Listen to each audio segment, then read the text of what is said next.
ਰਾਜਕਰਮਜੀਤ ਸਿੰਘ ਜੀ, ਖਬਰਾਂ ਦੇ ਵੱਲ ਚੱਲੀਏ ਤੇ ਸ਼ੁਰੂਆਤ ਕਰੀਏ ਇਸ ਵੇਲੇ ਦੀ ਜਿਹੜੀ ਸਭ ਤੋਂ ਜ਼ਿਆਦਾ ਜਿਸ ਖਬਰ ਤੇ ਚਰਚਾ ਹੋ ਰਹੀ ਹੈ, ਉਹ ਹੈ ਟਾਈਟੈਨਿਕ ਜਿਹੜੀ ਪਣਡੁੱਬੀ, ਜਿਹੜਾ ਟਾਈਟੈਨਿਕ ਦੇ ਮਲਬੇ ਨੂੰ ਦੇਖਣ ਦੇ ਲਈ ਲੋਕ ਗਏ ਸੀਗੇ।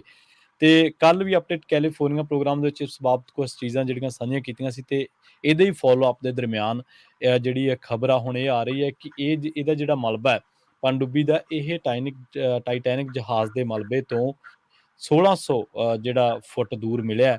ਤੇ ਦੱਸਿਆ ਜਾ ਰਿਹਾ ਹੈ ਕਿ ਇਹ ਜਿਹੜੀ ਪਣਡੁੱਬੀ ਹੈ ਇਹ 1 ਘੰਟਾ 45 ਮਿੰਟਾਂ ਬਾਅਦ ਉਦੋਂ ਲਾਪਤਾ ਹੋ ਗਈ ਸੀ ਜਦੋਂ ਇਹ ਟਾਈਟੈਨਿਕ ਦੇ ਮਲਬੇ ਨੂੰ ਦੇਖਣ ਗਈ ਸੀ। ਤੇ ਅਮਰੀਕੀ ਕੋਸਟ ਗਾਰਡ ਦੇ ਜਿਹੜੇ ਰੀਅਰ ਐਡਮਿਰਲ ਨੇ ਜੌਨ ਮੌਗਰ, ਉਹਨਾਂ ਨੇ ਦੱਸਿਆ ਕਿ ਹੁਣ ਇਹਨੂੰ ਖੋਜ ਲਿਆ ਗਿਆ।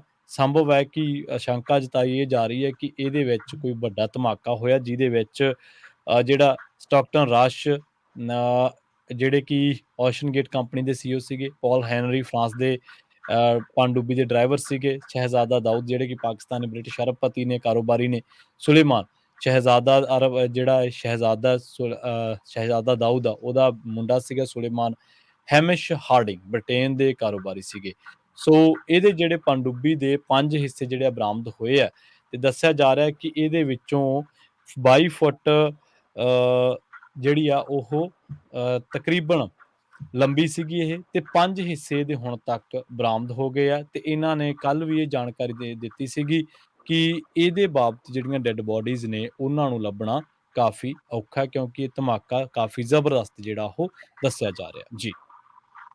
ਬਿਲਕੁਲ ਇੰਪਲੋਜਨ ਹੋਈ ਦੱਸੀ ਜਾਂਦੀ ਹੈ। ਇੰਪਲੋਜਨ ਤੋਂ ਭਾਵ ਆ ਵੀ ਜਿਹੜੀ ਇਹ ਸਬਮਰਸੀਬਲ ਸੀਗੀ ਜਿਹੜੀ ਟਾਈਟੈਨਿਕ, ਉਹ ਅੰਦਰ ਨੂੰ ਹੀ ਜਿਹੜੀ ਉਹ ਧੱਸ ਗਈ, ਅੰਦਰ ਨੂੰ ਇਕੱਠੀ ਜਿਹੜੀ ਉਹ ਹੋ ਗਈ। ਸੋ ਪੰਜਾਂ ਦੇ ਮਰਨ ਦੇ ਸ਼ੰਕੇ ਇਸ ਦੇ ਵਿੱਚ ਦੱਸੇ ਜਾ ਰਹੇ ਆ। ਕੈਟਾਸਟ੍ਰੋਫਿਕ ਇੰਪਲੋਜਨ ਦੱਸੀ ਜਾ ਰਹੀ ਹੈ। ਯੂਐਸ ਕੋਸਟ ਗਾਰਡ ਨੇ ਇਸ ਦੇ ਬਾਬਤ ਜਿਹੜੀ ਉਹ ਜਾਣਕਾਰੀ ਦਿੱਤੀ ਆ। ਜਿਹੜੇ ਚੇਅਰਮੈਨ ਸੀਗੇ ਇਸ ਸਬਮਰਸੀਬਲਸ ਨੂੰ ਜਿਹੜਾ ਉਹ ਲੈ ਕੇ, ਉਹਨਾਂ ਨੇ ਕਿਹਾ ਵੀ ਮੈਂ ਚਿੰਤਾ ਇਸ ਦੇ ਪ੍ਰਤੀ ਜਤਾਈ ਸੀ। ਓਸ਼ਨ ਗੇਟ ਤੇ ਜਿਹੜੀ ਇਸ ਡਿਜ਼ਾਈਨ ਨੂੰ ਲੈ ਕੇ ਜਿਹੜੇ ਹੁਣ ਉਹਨਾਂ ਦੇ ਸੀਈਓ ਨੇ ਉਹ ਇਸ ਬਾਰੇ ਦੱਸ ਰਹੇ ਆ। ਟਾਈਟੈਨਿਕ ਸਬਮਰਸੀਬਲ ਜਿਹੜੀ ਸਪੈਸ਼ਲ ਐਕਸਟਰਾ ਜਿਹੜੀ ਇਸ ਨੂੰ ਅਟੈਂਸ਼ਨ ਚਾਹੀਦੀ ਸੀਗੀ। ਇਹ ਵੀ ਦੱਸਿਆ ਜਾ ਰਿਹਾ ਕਿ ਜਿਹੜੇ ਮਰਨ ਵਾਲਿਆਂ ਦਾ ਸ਼ੰਕਾ ਪ੍ਰਗਟ ਕੀਤਾ ਜਾ ਰਿਹਾ ਆ, ਉਹ ਅਸਲ ਦੇ ਵਿੱਚ ਜਿਹੜੇ ਸ਼ੁਰੂਆਤੀ ਦੌਰ ਦੇ ਵਿੱਚ ਟਾਈਟੈਨਿਕ ਜਹਾਜ਼ ਡੁੱਬਿਆ ਸੀ ਉਹਨਾਂ ਦੀ ਅੱਗੇ ਤੋਂ ਅੱਗੇ ਪੀੜ੍ਹੀ ਦੇ ਵਿੱਚੋਂ ਵੀ ਸ਼ਾਮਲ ਨੇ। ਸੋ ਰੈਗੂਲੇਸ਼ਨਸ ਨੂੰ ਲੈ ਕੇ ਵੀ ਹੁਣ ਨਵੀਂ ਜਿਹੜੀ ਚਰਚਾ ਇਸ ਦੇ ਵਿੱਚ ਛਿੜ ਚੁੱਕੀ ਆ ਕਿ ਇੱਦਾਂ ਦੀਆਂ ਸਬਮਰਸੀਬਲਸ ਇੰਨੀ ਡੂੰਘਾਈ ਦੇ ਵਿੱਚ ਜਾਣ ਦੀ ਅਲਾਓ ਹੋਣੀ ਚਾਹੀਦੀ ਆ ਜਾਂ ਨਹੀਂ ਹੋਣੀ ਚਾਹੀਦੀ। ਇਹਨਾਂ ਨੇ ਸੈਲਫ ਸਰਟੀਫਿਕੇਸ਼ਨ ਕੀਤੀ ਸੀ ਇਸ ਸਬਮਰਸੀਬਲ ਦੀ, ਜਿਹੜਾ ਇਹ ਡਿਜ਼ਾਈਨ ਡਿਵੈਲਪ ਕੀਤਾ ਸੀ, ਤੇ ਇਸ ਤੋਂ ਕਹਿੰਦੇ ਬਿਲਕੁਲ ਬਚਿਆ ਜਾ ਸਕਦਾ ਸੀ।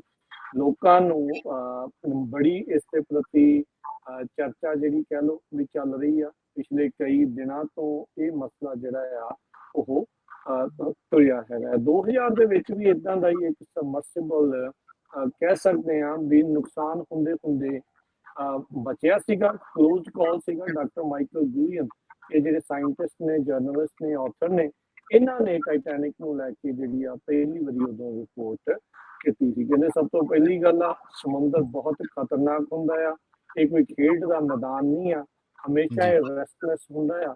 ਤੇ ਇੱਦਾਂ ਦੀਆਂ ਚੀਜ਼ਾਂ ਜਦੋਂ ਵਾਪਰਦੀਆਂ ਆ ਇੰਨੀ ਡੂੰਘੀ ਥਾਂ ਦੇ ਉੱਤੇ, ਇੰਨੇ ਹਨੇਰੇ ਦੇ ਵਿੱਚ, ਇੰਨੇ ਕੋਲਡ ਦੇ ਵਿੱਚ, ਤਾਂ ਛੋਟੀ ਜਿਹੀ ਮਿਸਟੇਕ ਬਹੁਤ ਭਾਰੀ ਪੈ ਜਾਂਦੀ ਹੈ।